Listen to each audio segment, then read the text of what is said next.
Arkadaşlar merhabalar. Şimdi hızlıca yine ekonomik verilere bakıyorum. Euro bölgesinin tüfesi var. Buradaki beklentiden yüksek gelirse Euro bölgesi faiz artışları yükselir. Bu da doların karşısında değer kazanmalarını sağlar. Bunun haricinde ABD tarafında çok önemli bir veri yok. FED faiz monitörüne baktığımızda bugün %30.6'ya yükselmiş görünüyor. Her geçen gün buradaki fiyatlama yukarıya doğru gidiyor. Bu da tüm enstrümanlara baskı yapıyor. Şimdi bunlara göre de yine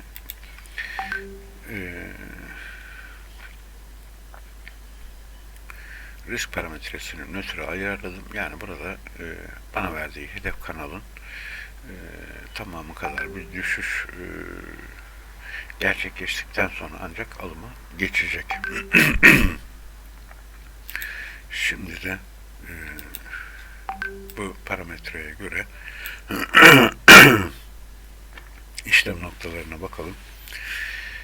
Dolar endeksi 105.67 gelirse sell yapacak. RP'ye 138.40 gelirse sell yapacak.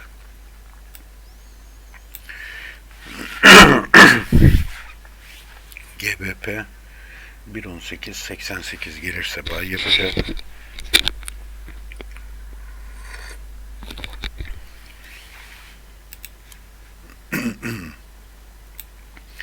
Euro 1.01.86 gelirse buy yapacak.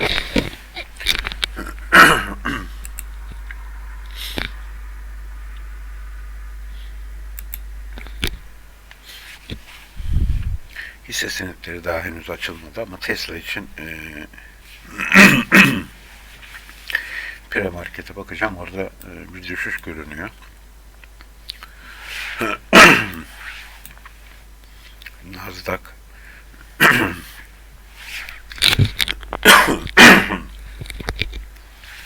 11.700 gelirse buy yapacak. S&P 500 3.882 gelirse buy yapacak.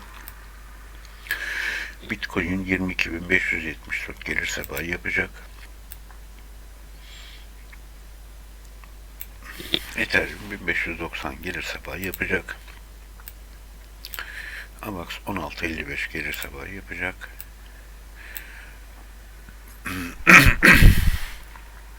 Matic 1.14.58 gelirse buy yapacak.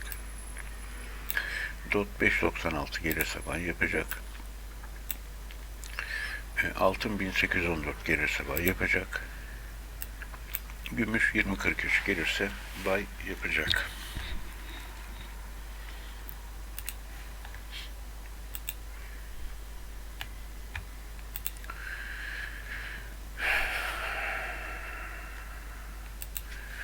CopyTrade sayfasına geldiğimizde büyümemiz %128. Şimdi bir de Tesla'nın dün yatırımcı sunumu vardı. Bugün açılış öncesi pre-markete baktığımızda 10 dolar düşüş görünüyor.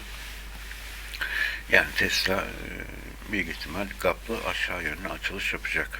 Demek ki piyasa sunumu beğenmedi. Şimdi bu bugünkü video bu kadar olsun. Önemli bir şey olursa tekrar bu videoya ek yaparım. Herkese kolay gelsin. İyi çalışmalar.